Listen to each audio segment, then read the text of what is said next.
Hello and welcome to the EMJ podcast with me, your host, Dr. Jonathan Sackier.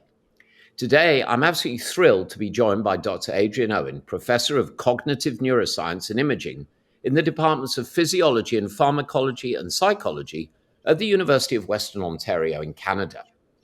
Dr. Owen's groundbreaking research changed the way we think about vegetative states, and we're going to explore that. Adrian is phenomenally widely published in top scientific journals with hundreds of papers, as well as a best-selling book, and we're also going to get into that. Dr. Owen previously served as Assistant Director of the MRC, the Medical Research Council Cognition and Brain Sciences Unit at Cambridge University, and now directs the Azrieli Program in Brain, Mind and Consciousness at the Canadian Institute for Advanced Research. And they're examining what consciousness is and how it comes about. He also serves on the executive committee of Brain Scan at Western University. In 2019, Adrian was made an Officer of the Most Excellent Order of the British Empire, an OBE for those who don't know, for his services to scientific research. And he was elected a Fellow of the Royal Society last year.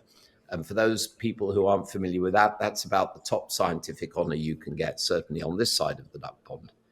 When he's not doing science, and it's astonishing given how much science he has done that he has any time, he enjoys playing music with colleagues and friends, largely guitar and synth music from the 1980s and 90s. Actually, some of my favorite music came from then. And we're going to put a link to his music in the show notes. He's got a son who plays soccer, apparently top of his little league, much better than my team are doing at the moment. And his, in keeping with being slightly different, he's got a cat and a dog. Everyone's got them. But he's also got a bearded dragon. So it's my great pleasure and honor to welcome Dr. Adrian Owen on the EMJ podcast. Hi, Adrian. How are you doing? Hi, I'm doing very well. Thanks for having me on. It's a pleasure. I've got so many questions I want to ask you. But first of all, you're clearly a Renaissance man. And I believe many years you've been playing in various bands. And as I say, we'll put links to, I found some of your music online. It's great. I'm impressed that anyone can do one career, but be capable in more than one pursuit. It's genius. What genre of music is your favorite? And can we see you play live? And if you had one album to take to a desert island, what would it be? Oh, lots of very good questions. You probably can't see me play live. We do play regularly. We just played last Friday, in fact. Mainly these days around here, although from time to time we get invited to play at academic conferences, and that's taken us to New York, Montreal, back to the UK, various different sort of international venues. That's always a lot of fun too. So there's a chance you might see us. If you pop along to a neuroscience conference at some point, you might see the band. But mostly it's around town here. Oh, albums to a desert island. I think it would probably be The Queen is Dead by the Smiths. I just think it's an album that's remained really interesting. I don't listen to it often, but when I do, I think all the songs are just interesting. Some are depressing, some are happy, but they were all just so interesting. And back in the day, I loved the Smiths. I was going to say, very talented, but I always feel the need to get a prescription for Prozac after listening to them.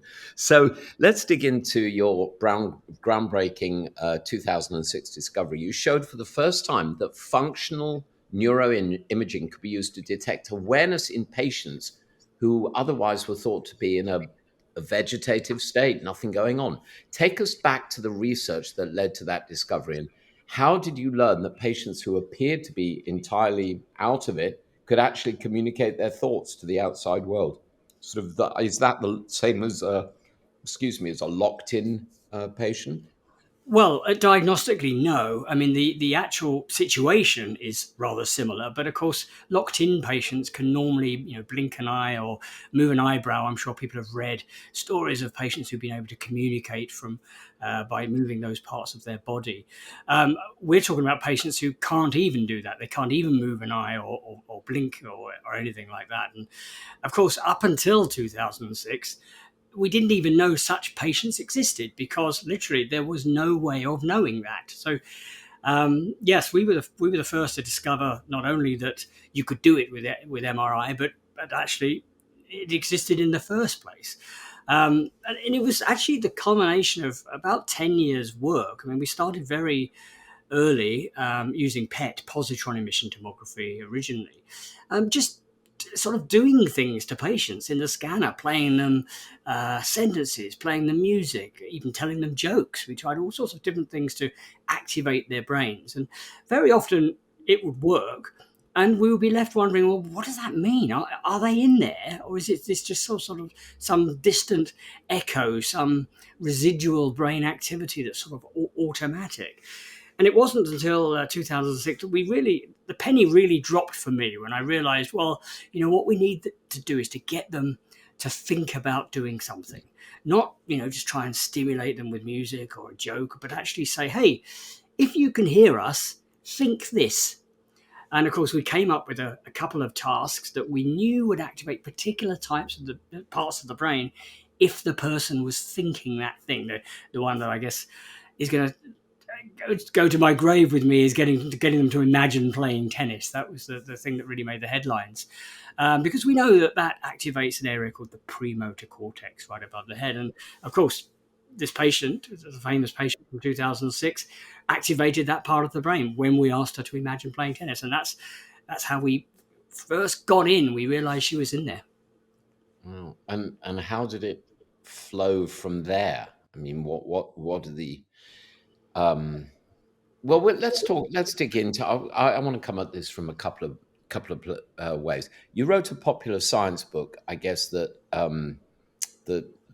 brought this into the lexicon for people who aren't specialists in neuroscience, into the grey zone, exploring the border between, I guess, life and death. It was the Sunday Times Book of the Year, listed on the New Yorker list of what we're reading this summer, received 4.9 out of 5 on Amazon, was translated into multiple language, and is being made into a movie, I believe. So Yeah. for those who haven't got a copy, get one. I've not finished it yet, but get one. Give us a précis of the book, just enough to whet our audience's appetites, and we will put links to where people can get into the grey zone in the show notes. Okay, so I mean, a little bit of background. What happened with that discovery in 2006? Obviously, it was published in the journal Science. It's a big deal. A lot of things really changed the day that paper was published. One is, I think, the way that we view patients who are behaviorally non-responsive. I think since then, people have realised that if somebody is lying in a bed in an ICU or in a hospital and they're not able to respond, they might still be in there, and we should treat them that way. So that changed. But actually, what also really changed is my life. I mean, things exploded. I mean, I went from being a neuroscientist. I'd had a reasonably successful career at that point. But I mean, I spent 2 years basically flying around the world, meeting members of royalty, meeting the Dalai Lama, being interviewed on international TV shows. It was an absolute whirlwind. And of course, the research carried on as well, and we got a lot of momentum because on the back of all that attention, we raised quite a lot of research money that enabled us to go on and do things like actually test many more patients and communicate with some of those patients and find out what their wishes and beliefs are and things.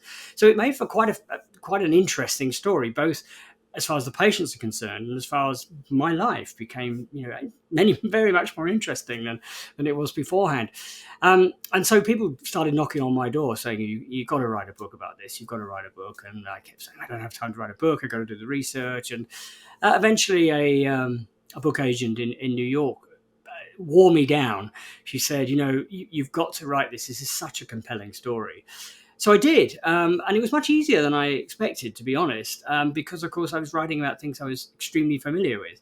So it's a sort of I like to think of it as a bit of a scientific adventure story. It's not just for scientists. I mean, any non-scientist can, I think, read and enjoy the book. It's a sort of a story that weaves together a bit of the science, a bit of the sorts of things that were happening in my life that drove the decisions that I made to do the science, but also I think some really touching stories of patients and their families, things that People sometimes forget all of these people had lives, and they have families. And so I tried to weave all that together into a sort of a narrative that told really a 20-year story from beginning to end of how we discovered these patients, what it means, and what it meant to me, and what it did to me as a scientist, and how it actually changed my view of the world in many ways. So it was interesting to write, and I'm looking back, I'm quite surprised that I managed to weave it all together. But there you go, I did. No, it's eminently readable, and actually, I'm looking over at my coffee table, and it's mostly books by highly specialized scientists writing for a lay audience. And in this regard, I roughly remember the anatomy of the brain, but I'm no more than mildly educated on the subject. And it's fascinating when people like you can take someone on a journey of scientific discovery and see how things happen, but then also to start to address the implications, because that always tends to be like an afterthought in the public's perception. So let's dig into some of the implications for this work. So, number one, managing expectations. I mean, when I was going through medical school, we were told patients who were in this state were going to stay in this state and they were not going to recover. Of course, all the things that have happened about neuroplasticity, someone who's had a stroke, and we now know that, yeah, you can recover function. And there are ways with neuromodulation to stimulate return of function. So, what are implications? Managing loved ones' expectations, medical colleagues, and so on. Organ donation, I guess, what constitutes brain death? And how was this received by the global audience, Dalai Lama included? Well, it was received very well. I mean, very early on, there were doubters. I would frequently get somebody putting their hand up at a meeting or a presentation saying, "Hey, hang on a minute, this could all just be noise." So we actually had to carry out a lot of other studies to demonstrate that under no circumstances could this have happened by chance. And of course, one way to do that was to test a lot more patients and actually get them to communicate with us. So we documented this in another couple of big journals a few years later, where we would actually ask the patient questions, and the patient would tell us the answer by changing their patterns of brain activity. And of course, we could ask them questions that we didn't know the answer to, that we could then go and verify later. That was one of the sort of strange studies that we did, if you like. Yeah. And that was really driven by people who were worried that this was some kind of hocus pocus we were doing with MRI. And I think by 2010, about 4 years after the initial paper came out, I think pretty much everybody was on side by then, because we published a paper with more than 50 patients, and one of them had communicated. And so that, I mean, that's one of the ways things evolved. I think we're talking nearly 20 years later now, and I think I meet many people, many neurologists, and and ICU intensivists, for example, who say it's changed the way they think about these patients. I don't think anybody wants to say, well, I used to treat them as if they're not there, and now I actually do. But I think that there is an element of truth to that a lot of these patients were perhaps not treated as sentiently as they should have been. And knowing now that many of them might be in there, might be aware, aware of who they are, where they are, and the situation they're in, I think people do tend to treat them differently. But if I can just take 1 minute to tell you what we're doing right now, because I think this is the Please. real impact. This is really where it comes in. We now we're looking at patients in the ICU. So that patient back in 2006, I mean, it wasn't really she was a chronic vegetative patient. She'd been in that situation for some time. There was she wasn't on a life support system. There wasn't a plug that could be pulled to end her life. She was the sort of patient that would typically go on for months, even years, in that situation. But now the work we're doing is in the ICU, because I figured out that if we really want to make an impact, if we really want to change people's lives, we need to see whether we can use some of these methods to actually influence withdrawal of life-sustaining therapy. And that, of course, happens in every ICU in the world, probably more frequently than people would like. Now, I'm not saying we shouldn't do that. I think the decisions are made based on the best evidence that we have. But I think here, this is where imaging can really make a difference, because we're showing that you can identify patients in the ICU, 6 or 7 days after a serious brain injury, who are actually conscious despite looking like they're in a coma. We're also showing that you can predict who is most likely to recover and who isn't likely to recover. And of course, that's really important for allocating resources and deciding maybe we should give this guy a little bit more time to see if there's any chance of recovery. So, I think the impact of the initial paper is still being felt, and more so in many ways, in different populations of patients. Fascinating. So, uh, you've referenced imaging. You've worked with lots of cutting edge technologies, functional MRI, fMRI, electroencephalography, encephalography. I never know how to pronounce it. There have been many changes. I mean, fMRI didn't exist when I was at medical school. Um, and the deployment of EEG has become dramatically more interesting. I actually participated in some work in Western Canada in looking at various states with high density EEG. It was fascinating work. Um, Give us state of the art of both of these technologies. Right. That's a great question. I think the biggest changes, I mean, of course, as you said, EEG has been around for donkey's years. fMRI really only came onto the scene around about 1991, 92. So it's relatively young. But, the biggest changes in both of those technologies over the last 25 years has been driven by the computer revolution. It's not, the actual method itself fundamentally hasn't changed at all. What has changed is the computers that we use to analyze the data. And that's had a couple of important effects. One of them, for example, where fMRI is concerned, is that we can now do things in real time.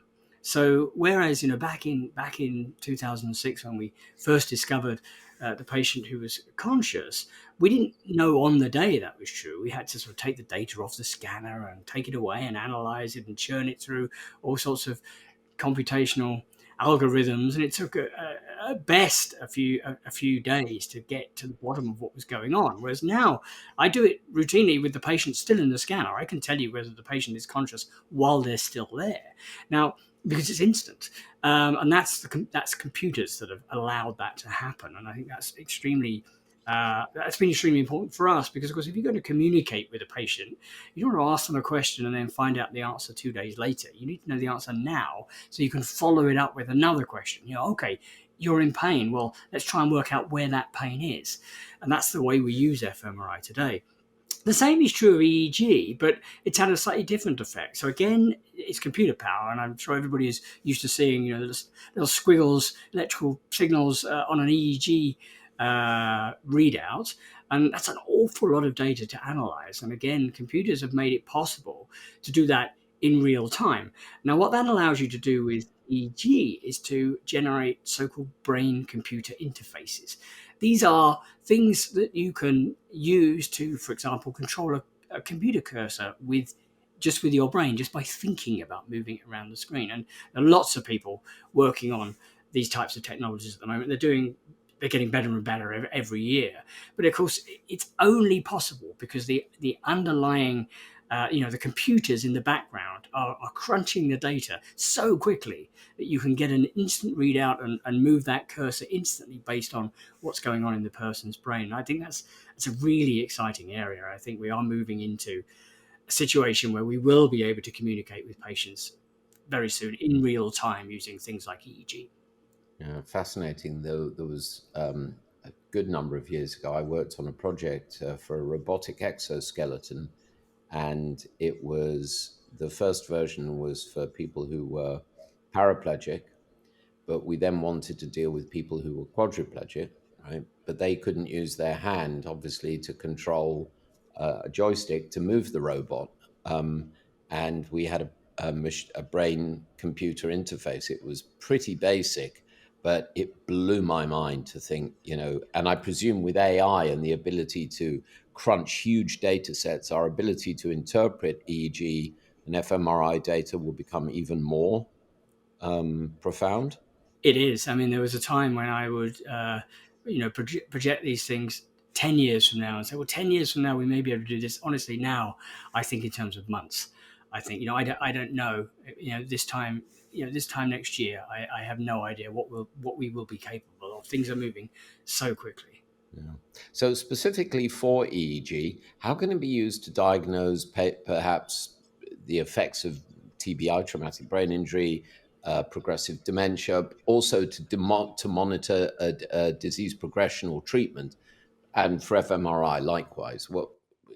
Yeah, I mean, let's take fMRI first, if I may. I mean, in many ways, that's I think the progress has been a little bit faster there, and that's largely because fMRI has very good so-called spatial resolution. You are literally imaging the brain, so you can see where in the brain things happen. So, take the case of a TBI. Typically, we would put the patient into the scan, and we would do what's called a structural scan, which is essentially a 3D photograph of the brain, and we can see where the damage is. And of course, that's very important for understanding what's causing any problems that the patient might be having. So I mean, that's extremely powerful. And then we overlay on the top of that fMRI, where we're imaging the flow of blood around the brain. And that's how we see functionally what's going wrong. What can't they do? Which parts of the brain aren't working properly? And you put those two things together, and you have a very powerful tool for understanding what's going on in a situation like TBI.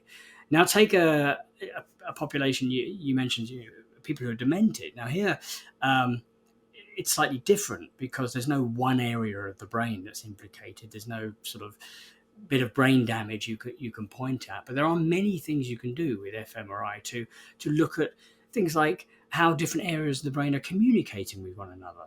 And we're running a study at the moment of patients with advanced Alzheimer's disease, where we have them watching a movie, and we're scanning their brain while they watch the movie, and we're trying to understand why they don't understand the movie in the same way that you or I would. And we're basically doing that by looking at their brain and seeing how closely or not the activity maps the activity of healthy people watching the same movie at exactly the same time. So there's lots of sort of really interesting things you can do, even with populations that don't have a very specific type of brain damage, like patients with dementia.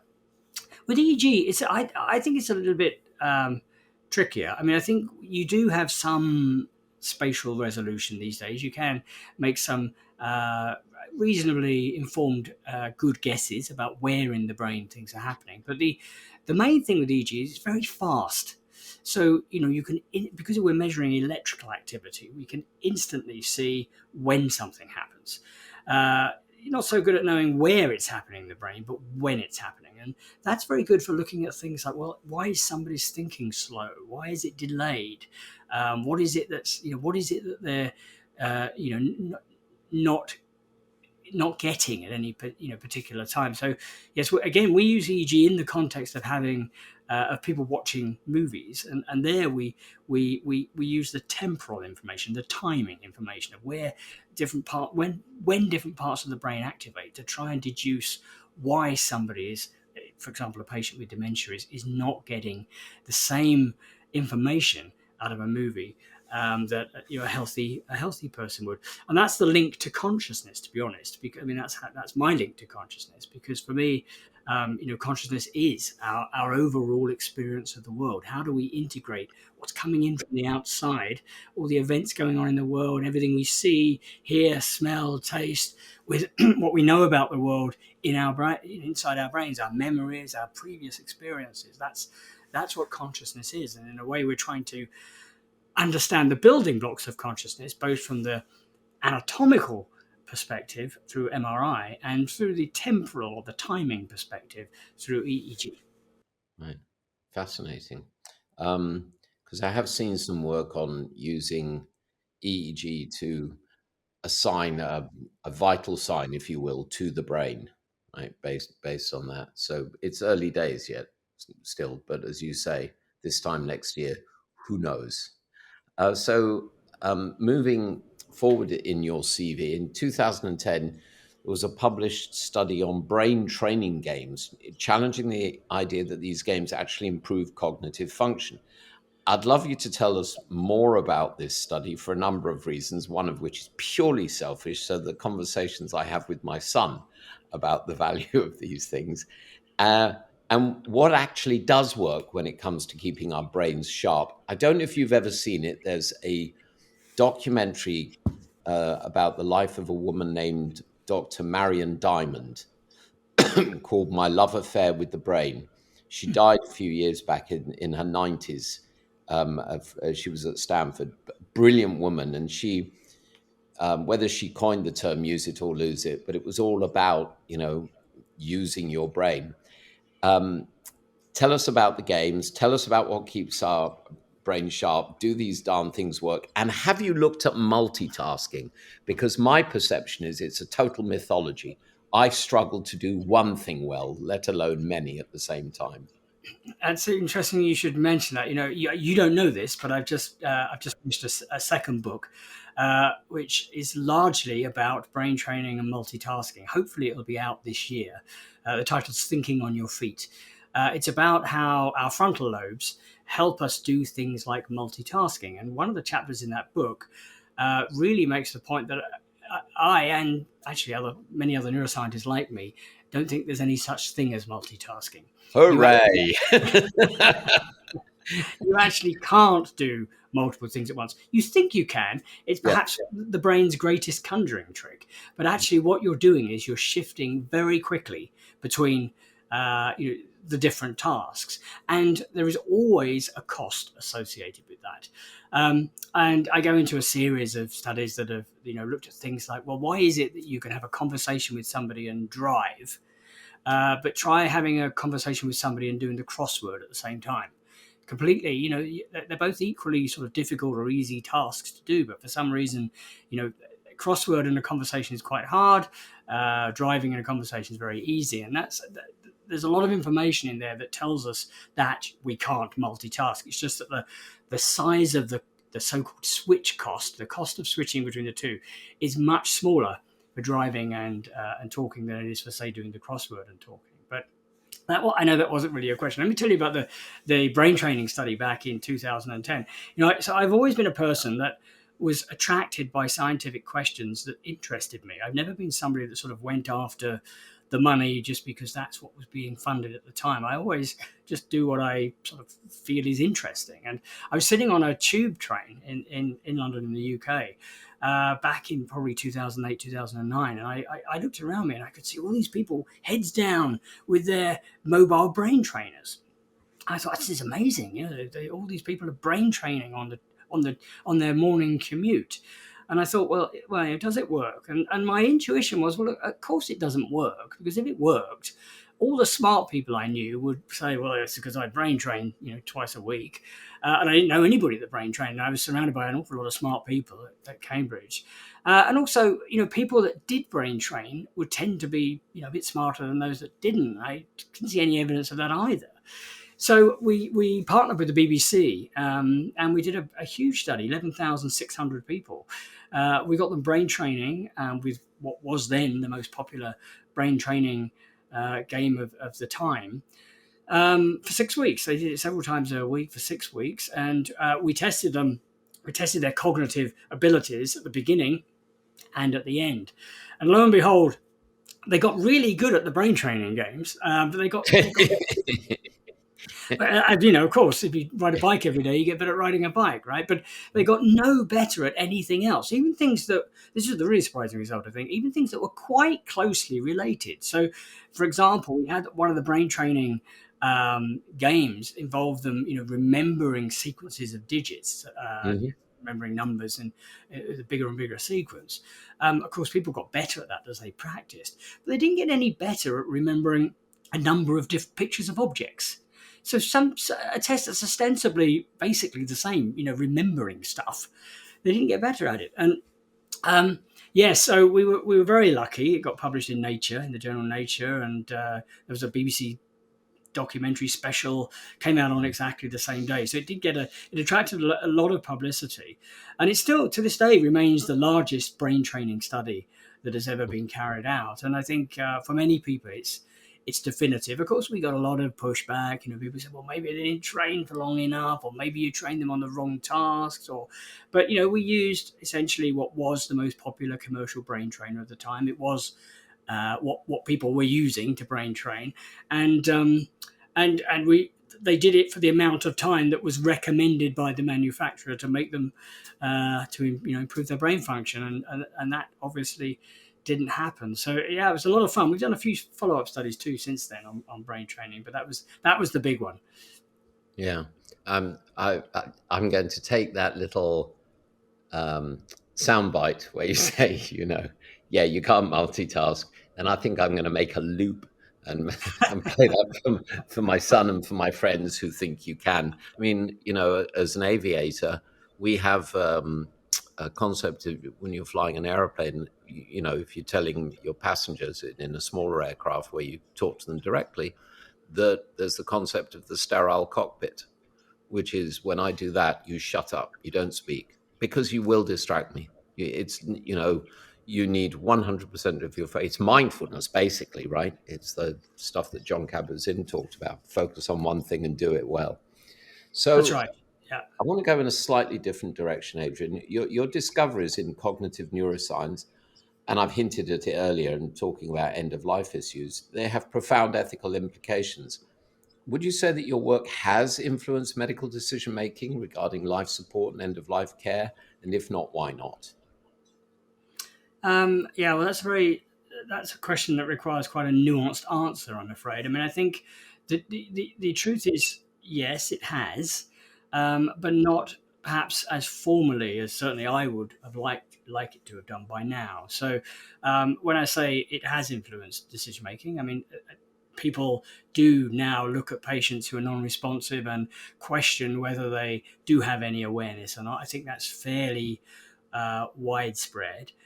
Um, there are some places, certainly the two places I've spent most of my career, back in Cambridge in the UK and here in London, Ontario in Canada, where certainly we scan our patients and we do our best to understand.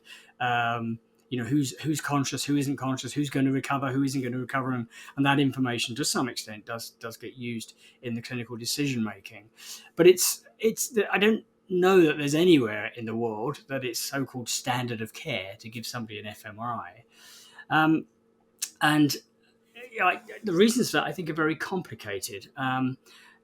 It's in part it's just because science takes an awful long time to make its way into clinical practice. Yeah.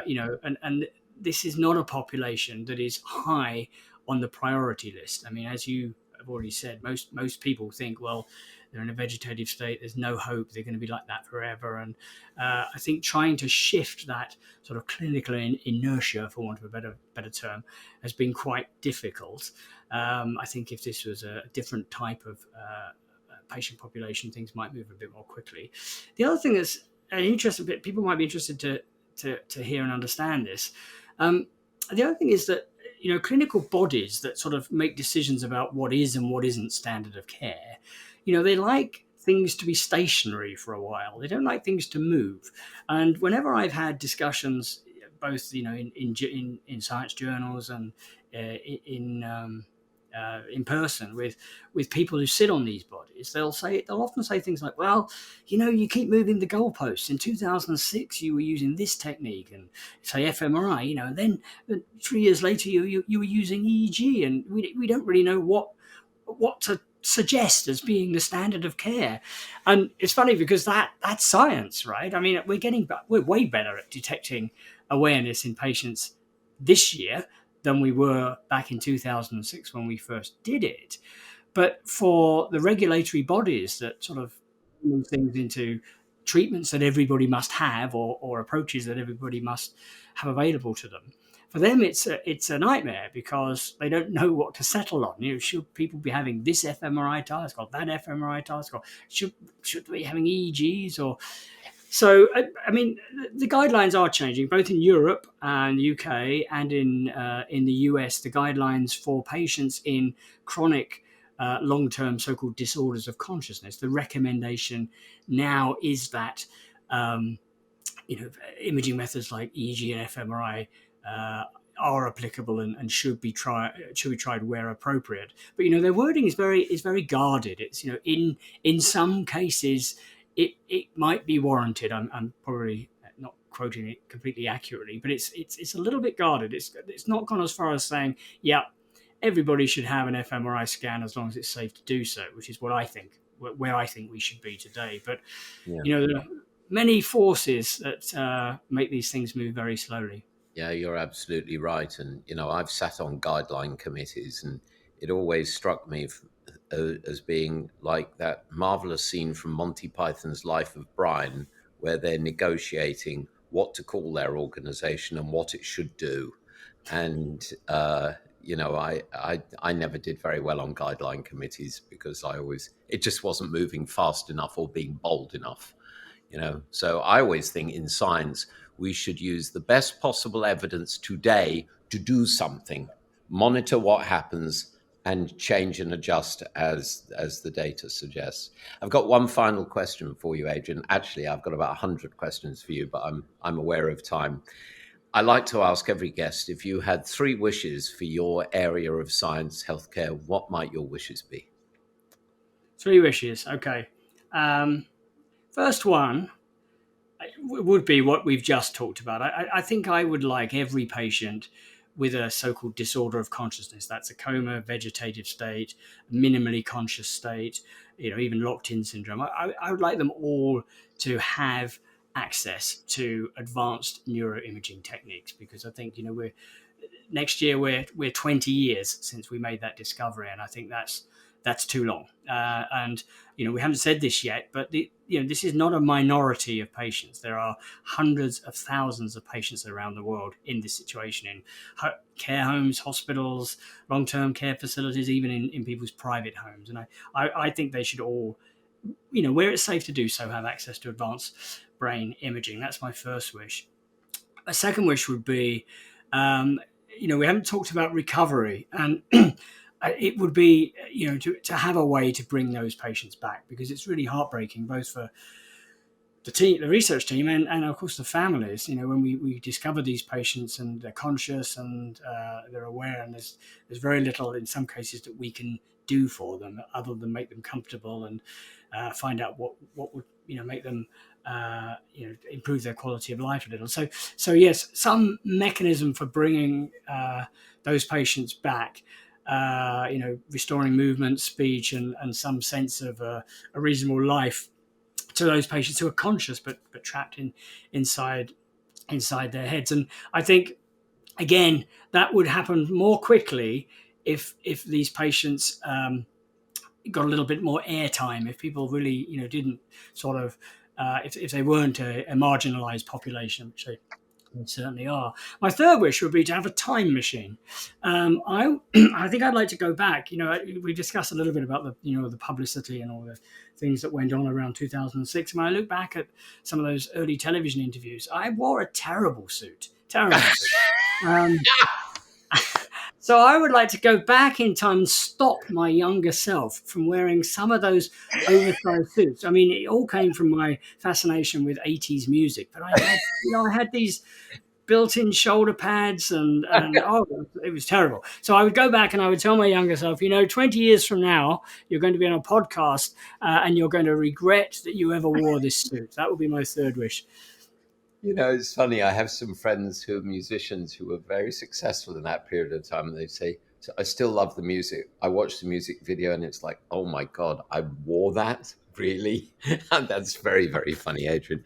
I'm afraid that's all we've got time for today. I could literally talk to you for hours. You're an absolutely fascinating man. We're going to put lots of things in the show notes, including when will the new book be out, roughly? Sometime in the autumn, I hope. Yeah. The autumn of 2025. Right, fantastic, because some people may watch this podcast 10 years from now when you've been knighted and you're sitting in the House of Lords for your services to science. Wouldn't that be nice? So I want to thank you, Adrian Owen, for taking the time to be with us today, and frankly, for everything you're doing for this very, very important area of science. Thank you. Well, thank you for having me on. It was a real pleasure talking to you. And folks, if you've enjoyed this episode, and well, look, if you haven't enjoyed this episode, there's something wrong with you. But if you've enjoyed this episode, please subscribe on all the usual platforms so you never miss an episode. Like us, write reviews, blah, blah. You know the drill. And check out the archives. As I say, there's several hundred episodes there. And tell your colleagues, tell your friends, and join us next week for another fascinating episode. Until then, I'm Dr. Jonathan Sackier. Thank you for listening to the EMJ podcast. Please, everyone, stay safe, stay well, stay curious. Bye for now.